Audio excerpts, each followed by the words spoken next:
Assalamualaikum warahmatullahi wabarakatuh. Perkenalkan, nama saya Dewi Nurul Askia dengan NPM 21130233033 dari kelas 4A. Di sini saya akan menjelaskan materi mengenai unsur halogen dengan KD 3.7 yaitu kelimpahan unsur, sifat fisika, sifat kimia, pembuatan dan manfaat unsur-unsur halogen. Baik, untuk materi yang pertama yaitu kelimpahan unsur halogen di alam. Dapat dilihat pada tabel tersebut yaitu kelimpahan unsur halogen di kerak bumi. Untuk unsur fluorin, kelimpahan di kerak bumi yaitu 0,06%, untuk unsur klorin 0,01%, untuk unsur bromin itu 0,00016%, dan untuk unsur iodin itu 0,00003%, dan untuk unsur astatin itu sangat sedikit keberadaannya di kerak bumi. Nah, dari tabel tersebut kita dapat melihat unsur halogen yang paling melimpah dan unsur halogen yang paling sedikit. Untuk unsur halogen yang paling melimpah, berdasarkan data pada tabel tersebut, yang paling melimpah keberadaannya di alam yaitu unsur fluorin, sebanyak 0,06% di kerak bumi.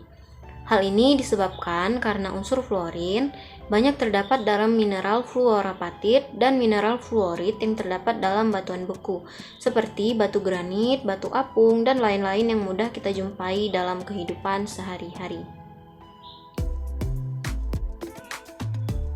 Kemudian untuk unsur halogen yang paling sedikit, berdasarkan data dalam tabel, unsur yang paling sedikit keberadaannya di alam yaitu unsur astatin. Hal ini disebabkan karena unsur astatin adalah unsur kimia yang sangat radioaktif dan memiliki beberapa isotop yang memiliki waktu paruh sangat singkat, yang berarti mereka cepat mengalami peluruhan radioaktif menjadi unsur yang lebih ringan. Karena hal ini, astatin merupakan salah satu unsur yang paling langka dan sulit ditemukan di alam.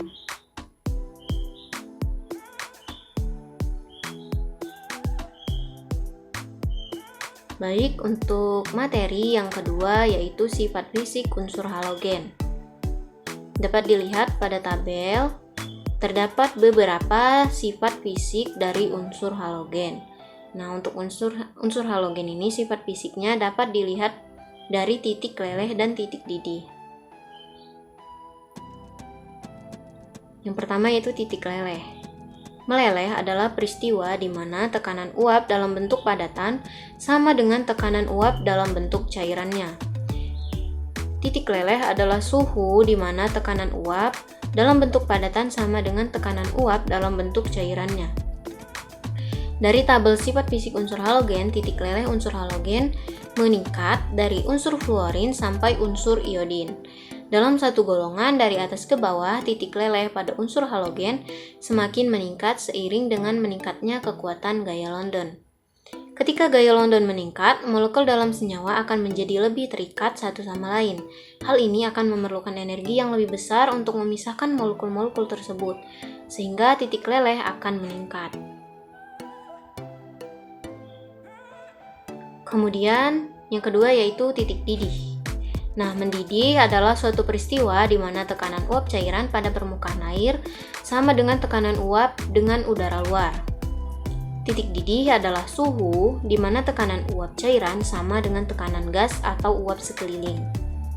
Dari tabel sifat fisik unsur halogen, titik didih unsur halogen meningkat dari unsur fluorin sampai unsur iodin. Titik didih dari molekul F2 sampai I2 disebabkan gaya London di antara molekul halogen yang makin meningkat dengan bertambahnya ukuran molekul. Sehingga semakin besar ukuran molekul, semakin besar kemampuan molekul tersebut untuk menghasilkan fluktuasi sementara dalam distribusi muatan elektron. Hal ini akan meningkatkan kekuatan gaya London pada molekul tersebut.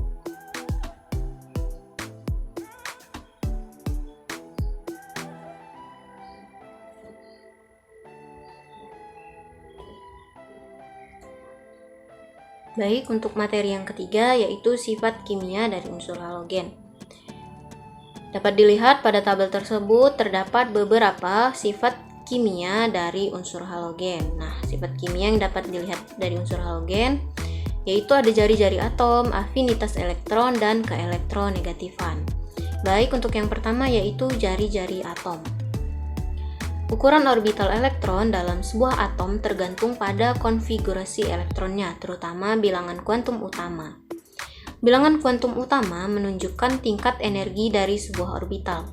Semakin besar bilangan kuantum utama, semakin tinggi tingkat energi elektron dalam sebuah atom, yang mengakibatkan orbital atom semakin jauh dari inti atom dan ukurannya semakin besar, sehingga jari-jari atom pun semakin bertambah. Dalam satu golongan dari atas ke bawah, jari-jari atom unsur halogen semakin bertambah seiring dengan bertambahnya ukuran orbital atom. Karena ukuran orbital menentukan jarak rata-rata antara elektron dengan inti atom. Kemudian yang kedua yaitu afinitas elektron. Dari tabel sifat fisik unsur halogen, afinitas elektron pada unsur halogen semakin berkurang dari unsur fluorin sampai unsur iodin. Namun terdapat penyimpangan antara unsur fluorin dan klorin, yang mana afinitas elektron klorin lebih besar daripada afinitas elektron fluorin. Nah, dalam satu golongan, afinitas elektron semakin ke bawah akan semakin kecil. Semakin ke bawah, jari-jari atom semakin besar, sehingga gaya tarikan dari inti atom semakin lemah dan semakin sulit menangkap elektron. Sebaliknya, semakin kecil jari-jari atom, semakin dekat elektron berada dengan inti atom. Dan dengan demikian, interaksi antara elektron baru dan inti atom menjadi lebih kuat. Hal ini menyebabkan energi yang dibutuhkan untuk menambahkan satu elektron menjadi lebih tinggi, sehingga afinitas elektronnya meningkat. Dalam satu golongan dari atas ke bawah, afinitas elektron pada unsur halogen semakin kecil seiring dengan bertambahnya jari-jari atom. Ketika jari-jari atom semakin besar, gaya tarikan dari inti atom semakin lemah dan semakin sulit menangkap elektron. Yang ketiga yaitu keelektronegatifan. Afinitas elektron dan keelektronegatifan pada unsur halogen saling berkaitan karena keduanya terkait dengan kemampuan suatu atom dalam menarik elektron. Unsur yang memiliki afinitas elektron yang besar cenderung memiliki keelektronegatifan yang tinggi karena mampu menarik pasangan elektron dalam ikatan kovalen dengan kuat. Sebaliknya, unsur yang memiliki afinitas elektron yang kecil cenderung memiliki keelektronegatifan yang rendah pula karena tidak mampu menarik elektron dengan kuat. Dalam satu golongan dari atas ke bawah, keelektronegatifan pada unsur halogen semakin tinggi seiring dengan afinitas elektron yang semakin besar. Unsur yang memiliki afinitas elektron yang besar cenderung memiliki keelektronegatifan yang tinggi karena mampu menarik pasangan elektron dalam ikatan kovalen dengan kuat. Kemudian untuk materi yang keempat yaitu pembuatan unsur halogen. Unsur fluorin dapat dibuat melalui proses elektrolisis larutan kalium fluorida dalam asam fluorida. Untuk unsur klorin dapat dibuat melalui proses elektrolisis larutan NaCl. Unsur iodin dapat dibuat dengan mereaksikan Ki ditambah MnO2 ditambah H2SO4. Kemudian untuk unsur bromin dibuat dengan cara klorin mengoksidasi ion bromida yang terkandung dalam air laut dengan persamaan reaksi 2Br ditambah Cl2 menjadi 2Cl plus Br2.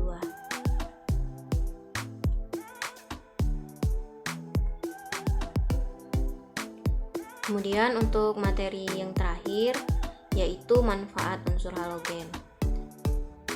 Nah, unsur halogen terdapat manfaat dan juga dampak negatifnya. Untuk unsur fluorin, salah satu manfaatnya yaitu untuk pasta gigi yang mengandung fluorid. Sedangkan dampak negatifnya yaitu CFC bereaksi dengan O3 yang menyebabkan berkurangnya kadar O3 sehingga ozon tidak mampu mencegah sinar UV sampai ke bumi. Kemudian untuk unsur klorin yaitu manfaatnya salah satunya itu pada NaCl sebagai penyedap dan pengawet makanan. Sedangkan dampak negatifnya seperti CaCl4 itu dapat menyebabkan kerusakan pada hati. Kemudian untuk unsur bromin, manfaatnya sebagai obat penenang syaraf, biasanya itu menggunakan NaBr. Kemudian untuk dampak negatifnya, bromin ini bersifat korosif terhadap jaringan manusia. Dalam bentuk cair dan uap, unsur ini dapat mengiritasi mata dan tenggorokan. dan uap bromin sangat beracun saat terhirup. Nah, kemudian untuk unsur iodin itu sebagai bahan antiseptik. Namun dampak negatifnya untuk hidrogen iodin itu berbahaya bagi saluran pernapasan, sangat korosif terhadap mata dan sistem pernapasan serta kulit. Baik, demikian penjelasan materi mengenai unsur halogen. Lebih kurangnya saya mohon maaf. Terima kasih. Wassalamualaikum warahmatullahi wabarakatuh.